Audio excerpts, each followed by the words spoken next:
Olá, que a paz do Eterno esteja sobre todos. Shalom Aleichem. A paz seja convosco, paz para todas as famílias, paz para o povo, paz para você que está precisando tanto de algo da parte de Deus. Nós estamos muito felizes pela oportunidade de estarmos mais uma vez transmitindo até você a palavra de Deus neste programa que visa trazer conhecimento das coisas de Deus. E hoje estou recebendo aqui a Fernanda Amaral, com muito prazer. Fernanda é uma pessoa que deu a volta por cima, tem uma história de vida maravilhosa porque ela venceu. E te receber aqui, Fernanda, é uma alegria muito grande, porque você é realmente uma pessoa para cima, uma pessoa que vence. Muito obrigado pela sua presença, muito bem-vinda. Eu que agradeço o convite, me sinto muito honrada e muito grata. Fernanda, você conheceu o Senhor ainda criança? Como é que foi? Isso. Você é uma serva do Senhor, então vamos falar disso primeiro, né? Sim. Como é que você conheceu o Senhor, ou como foi que Ele te chamou? Fala com a gente. Eu tinha 6 anos de idade e desde os meus 6 anos de idade eu tenho uma experiência que é só minha mesmo, com o próprio leão da tribo de Judá. Eu e o Senhor, só eu e ele sabemos como que é essa relação e pode de contar amor pra gente, né? Muito profundo. Como é que foi o primeiro impacto? Como é que foi? Teve No uma terraço. visão? Não tive visão. Eu sinto a presença dele desde os meus 6 anos de idade. Eu ia muito no terraço da casa dos meus pais. Eles moram num prédio e tem a parte de cima que é uma cobertura. Então eu sempre, quando eu olhava para o céu, eu conversava com Deus e eu sentia a presença. Eu não via, mas eu sentia o leão aproximando de mim, andando e me acariciando. Então eu tenho essa experiência com o leão, assim, desde... Você já conhecia a palavra? Eu aprendi a ler com a Bíblia. Seus pais são... Eles me deram, o meu primeiro livro foi a Bíblia. Então você é de uma família evangélica? Sim. Meus pais são. Eu Maravilha. ficava ali horas e horas lendo Gênesis 1. Que lindo! Aprendendo a ler, né, no princípio. Que coisa meu linda Deus. é ver o cumprimento da palavra. Ensina a criança no caminho. No caminho. Não o caminho, mas no caminho, né? No Tem gente que só quer mostrar o caminho. O caminho é esse. Não, é no caminho. Tem que estar. Seus pais no caminho te ensinaram. Verdade. E com 6 anos você teve uma experiência com Deus.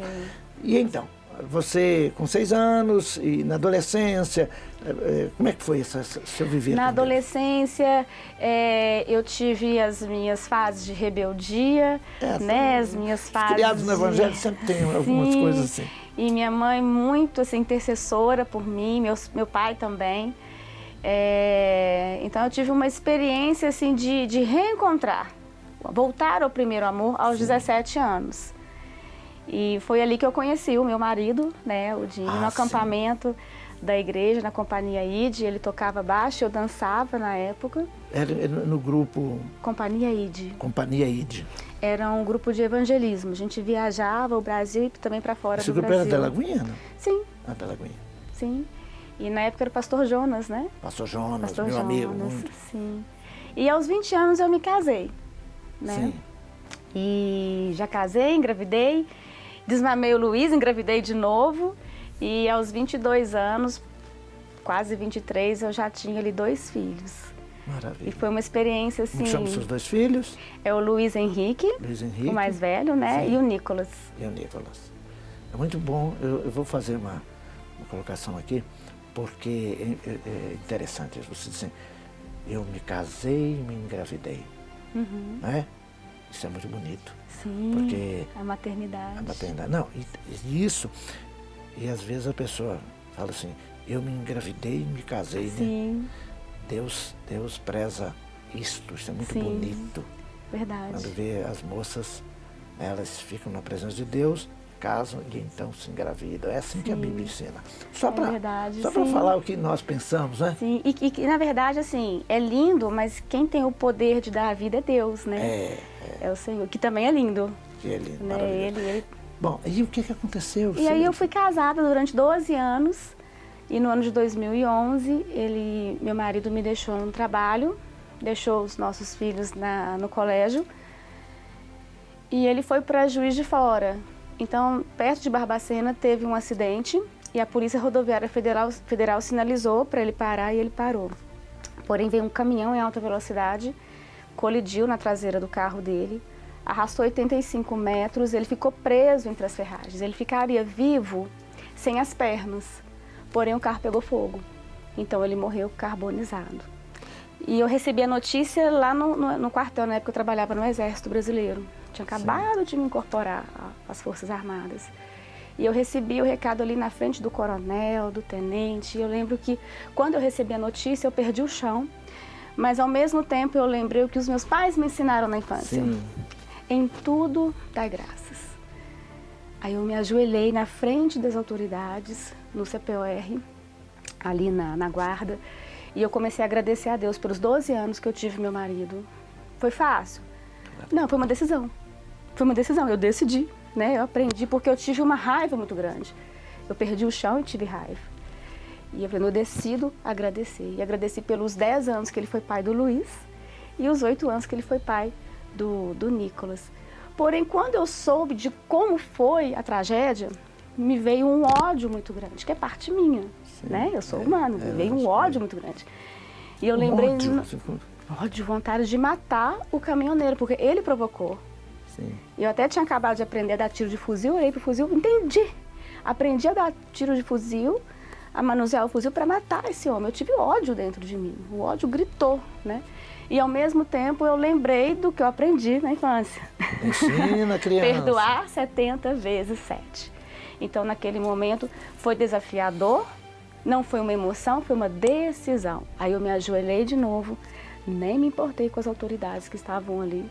E eu falei, Deus, eu perdoo o motorista, eu decido perdoar esse homem que tirou a vida do pai dos meus filhos, o meu marido. Então eu vivi o luto, mas eu vivi o luto assim...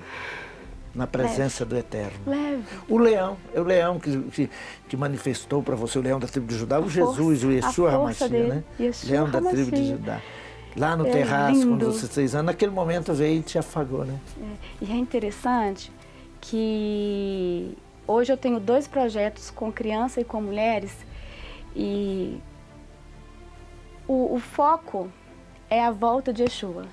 É a noiva se adornando para as bodas do Cordeiro. Tem quantos anos que aconteceu o fato? Tem 7 anos. 7 anos. 7 anos. 7 anos. Está curada pelo poder Sim. maravilhoso do Senhor, né? E está fazendo agora a obra do Senhor, 2 ministérios. 2. O Senhor, no ano de 2011, foi um ano de gratidão, quando eu perdi o meu marido. Então, todas as datas de luto eu fui grata. Eu chamava os meus filhos, Dia dos Pais, Natal, Ano Novo, aniversário, essas datas. Sim. Olha, vamos agradecer porque tivemos tantos anos o papai conosco. Porém, no ano de 2012, eu entrei no campo da ingratidão e da murmuração. Eu foquei e entrei em depressão. Porque uma pessoa ingrata nunca vai ser feliz. Não. Né? Aliás, a gratidão, quando a gente entra no estado de gratidão, hoje eu sei disso, a gente libera dopamina e ocitocina, né? Que são os hormônios do bem-estar, da vitalidade, da autoestima, do prazer, então, do amor. Né? Então isso é muito bom, ser grato. Mas em 2012 eu fui uma mulher extremamente ingrata, murmuradora, crítica compulsiva e entrei no estado de obesidade. E eu conheci uma multinacional com foco no bem-estar, na saúde, no bem-estar, e comecei a cuidar do meu físico, intensamente. Então, eu eliminei 24 quilos na época, e em 2014, Deus falou comigo assim, larga tudo que você faz e vem me conhecer. Eu falei, como que eu vou te conhecer? Eu te conheço desde 6 anos. Não vou fazer isso. E eu não obedeci ao Senhor. E eu comecei a perder tudo. Perder os meus clientes. Na época, eu trabalhava também nessa indústria do bem-estar. Comecei a não conseguir mais captar novos clientes. Minha conta de luz, eu fiquei 5 meses sem luz. Comecei a ganhar a cesta básica, porque eu não estava em obediência. Tudo em 2014 para 2015. Eu fiquei 5 meses em desobediência. Mas deu a volta por cima. Aí, É como eu li sobre você. Sim. Você é uma mulher que realmente deu a volta por cima. Sim. Porque eu estou aqui na frente também de uma escritora, né? Sim. Essa sua força, essa fé no Senhor, guardar no coração aquilo que você aprendeu dos seus pais, tem feito de você uma vitoriosa. Sim. Uma mulher da comunicação, também tem um programa de televisão. Né? Sim, eu sou escritora, sou pedagoga, psicopedagoga, master coach, terapeuta em PNL, tudo ligado aos 3 projetos, porque Deus falou assim, da mesma forma que você cuida do seu físico, eu quero que você cuide da sua melhor forma espiritual e emocional. É onde vem um projeto com as mulheres. Com as crianças, o Senhor mandou eu voltar a resgatar uma personagem que eu enterrei com o meu marido, e ele disse, volta, cuida das minhas crianças e fala do meu reino. E ele me deu essa história, me acordou de madrugada. Esse trabalho maravilhoso aqui. Sim, um reino chamado céu. Vai de Gênesis a Apocalipse. Olha que maravilha. É uma história na perspectiva do rei. Muito um rei bem. Contando a história e vai até a volta de Cristo. Um rei contando a história. É uma mensagem da volta do Senhor, maravilhoso. Que vai da criação até a volta, de Gênesis. Fico imaginando como as crianças devem vibrar quando pegam esse material, é lindo. Esse livro aqui. E eu sou contadora de histórias, né? Então eu me caracterizo também, vou até as crianças e conto a história. E é interessante, as crianças sabem que Jesus veio, morreu, ressuscitou, mas poucas sabem que ele vai voltar. E aqui você mostra, mostra como ele vai voltar. Como é que é para adquirir esse livro? Tem na Seara, da Igreja Batista da Lagoinha, na leitura do Minas Shopping e pelo site da Up Books, que é a editora. Up Books. É só pedir Um reino chamado céu de Fernanda Amaral. Isso. Maravilha. E em agosto eu estou lançando em Obediência um livro para as mulheres. Mulher 3D, as 3 dimensões. Muito falar nessa mulher 3D. Você é que tem esse trabalho maravilhoso? Isso, partiu dessa história de vida que eu te contei. Né? O Senhor mandou eu cuidar da minha melhor forma espiritual, emocional e física. Você dá um curso sobre também. Isso? Como é que é? Fala da mulher 3D. 3D são 3 dimensões, buscar a melhor forma espiritual, emocional e física para a volta de Cristo. Tem o nível raso, que acontece um desafio 30 dias mulher 3D pelo WhatsApp. Tem o nível médio, com palestras, workshops, que eu vou nos lugares, eu dou as palestras e faço workshops. Tem também um curso que eu criei, intitulado Crescimento Pessoal. E como as pessoas fazem para acessar, para chegar, para participar desse... Para participar, só entrar em contato comigo. É @Fernanda Amaral _. Muito bem. Também se digitar lá, Fernanda Amaral, e digitar um reino chamado céu, vai aparecer tudo sobre você, né? Porque a internet hoje dá essas condições, não é verdade? Dá sim. Muito bem. Fernanda, eu vou pedir você, em 30 segundos que nós temos, para você olhar para aquela câmera ali e dizer para os nossos telespectadores o que eles precisam fazer para serem tão vitoriosos como você. Olha, dizem que o grande segredo do sucesso é a gratidão, né? Então eu te convido a ser grato, a ser muito grato, mas não somente falar, porque a Bíblia diz para você ser. E ser é um estado emocional. Então que você sinta a gratidão dentro de você, que você possa sentir a gratidão e aí sim comunicar. Muitas pessoas falam que são gratas, mas não sentem. E é esse sentimento que faz toda a diferença. Então a gratidão, ela é o sucesso para a sua vida. Seja grato. Muito bem. Muito obrigado, Fernanda Amaral. Eu que agradeço, pastor. Que o Senhor Deus Todo-Poderoso abençoe abundantemente. Amém. E, amigos, não saiam daí, porque eu vou voltar para trazer para vocês uma palavra poderosa do Eterno.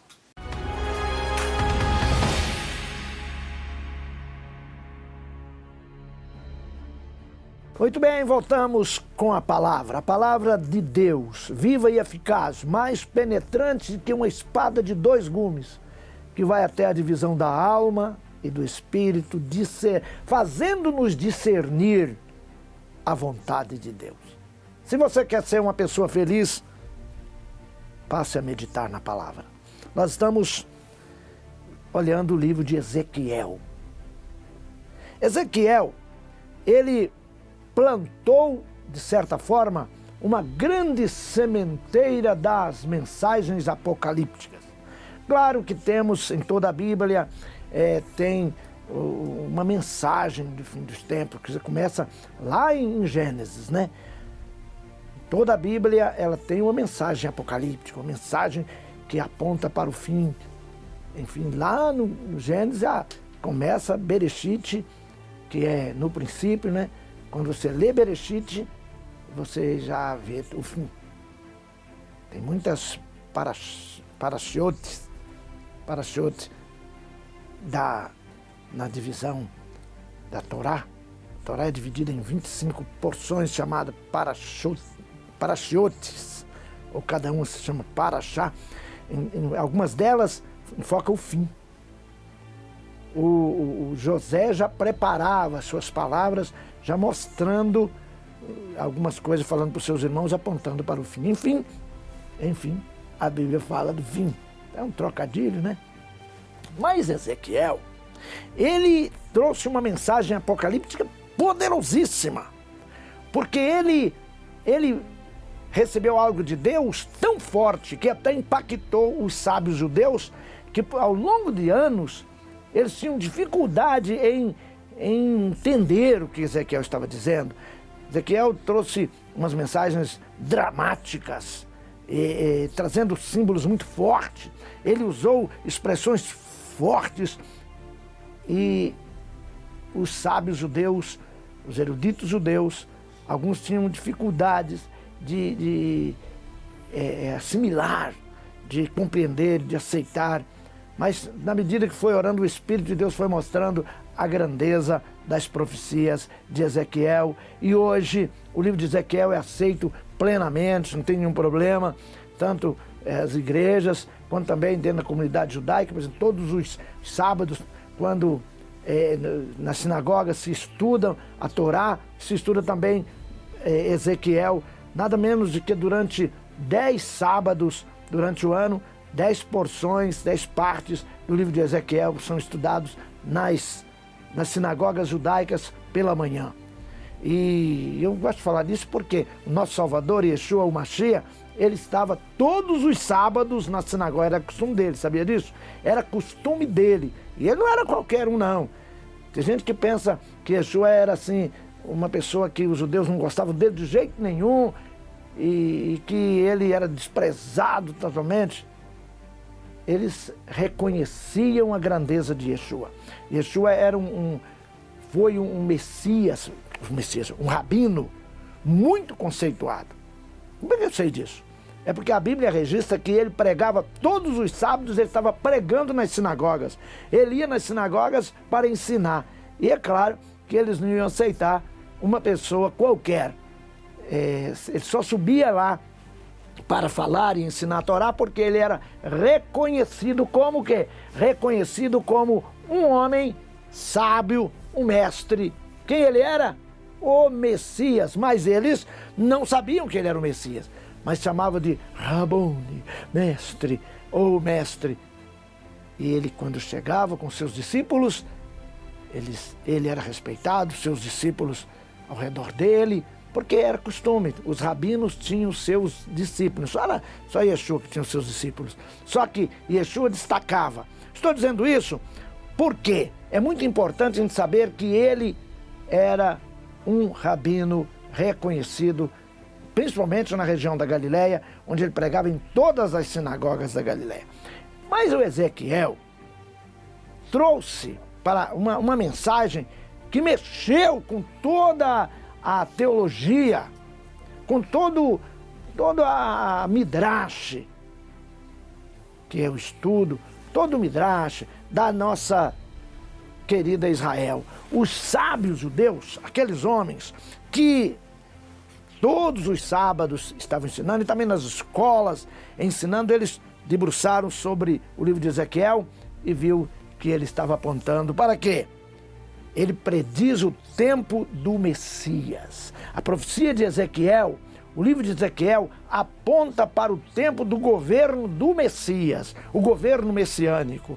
É por isso que nós lemos aqui, olha, um comecinho já vê assim, verso 4. Então vi, e eis que um vento tempestuoso vinha do norte, uma grande nuvem, um fogo revolvendo-se nela, um resplendor ao redor dela, e no meio dela havia uma coisa como na cor de âmbar, que saía do meio do fogo. E do meio dela saiu a semelhança de 4 animais. Olha a figura aí. Saiu do meio, ele viu aquela visão maravilhosa, e do meio daquela coisa maravilhosa que ele via, um vento veemente, impetuoso, uma grande nuvem, um fogo, e dali de dentro saíram 4 animais. E aqueles 4 animais que saíram, cada um deles tinha uma semelhança. Um tinha a semelhança de um homem, outro tinha a semelhança de um boi, outro tinha a semelhança de um leão e outro tinha a semelhança de uma águia. Então, leão, boi, homem e águia. Essas coisas nós vemos também lá no livro de Apocalipse, no capítulo 4, verso 7, menciona também isso.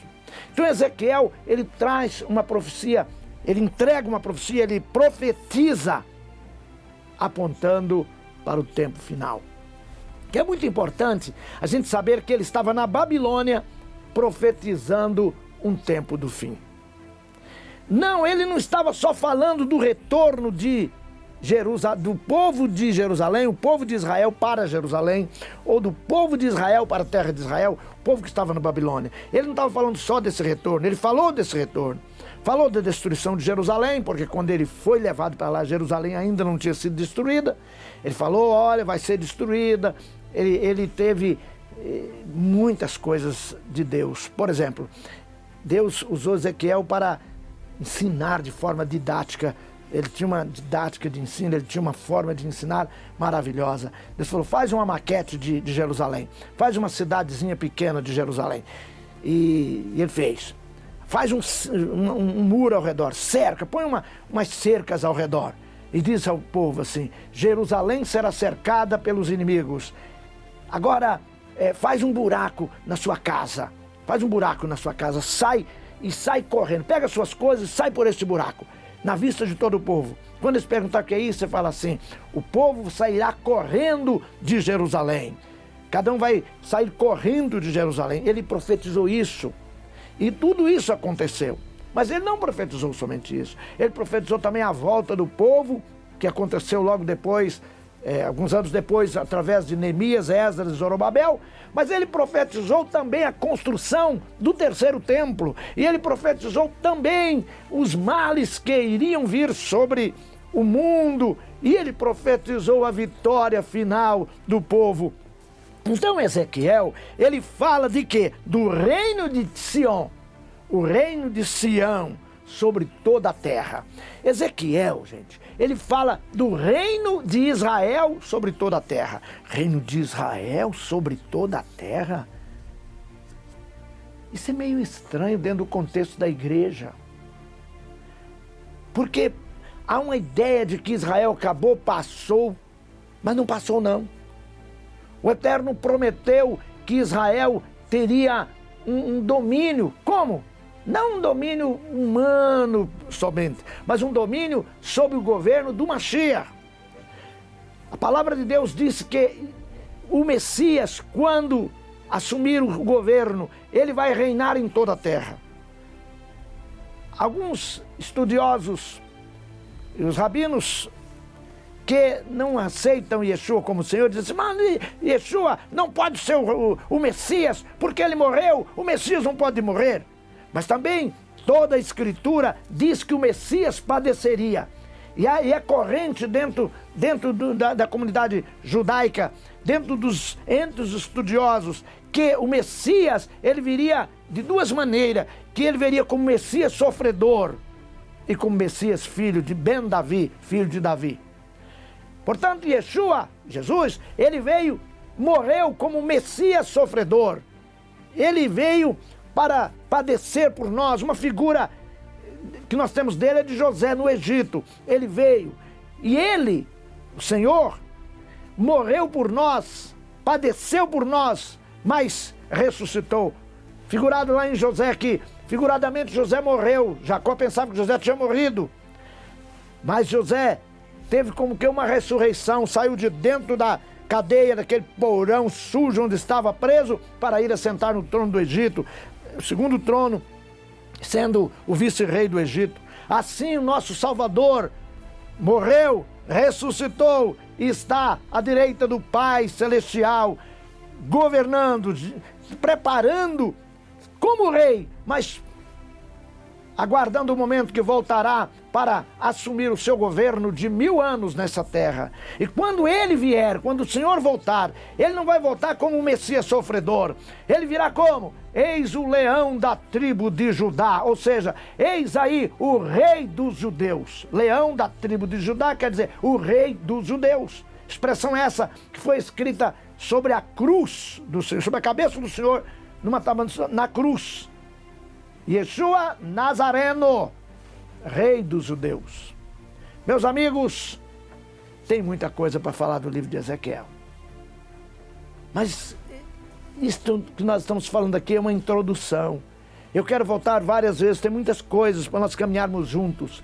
Quando nós chegarmos no capítulo 10 de Ezequiel, eu quero entregar uma palavra tão gostosa que Deus entregou para mim. Mas isso vai ficar para o próximo programa, porque agora eu quero orar por você. Qual que é o seu problema? Qual é a sua dificuldade? O Deus de Ezequiel, nosso Deus. Ezequiel tinha uma história ruim, né? Ah, sou filho do desdenhado. Meu pai se chama Desdém. Mas o Deus Todo-Poderoso me deu um nome. Deus fortalece. Com essa fé vamos orar. Pai, bendigo o teu nome por todo o carinho que o Senhor tem conosco. Te agradeço pelo poder da tua palavra. E em teu nome eu estendo as minhas mãos em favor de todas as pessoas que estão doentes. Pai, quem estiver oprimido por qualquer espírito de enfermidade, de opressão, seja tocado agora pelo poder de Deus e tenha em suas vidas a unção poderosa do Espírito do Eterno e sejam todos curados e abençoados em nome de Yeshua, o Mashiach, o Rei da Glória, o que vive para sempre. Receba a sua bênção, receba a graça de Deus em sua vida e seja uma pessoa feliz em o nome de Yeshua HaMashiach. E até o próximo programa, para a glória do Eterno.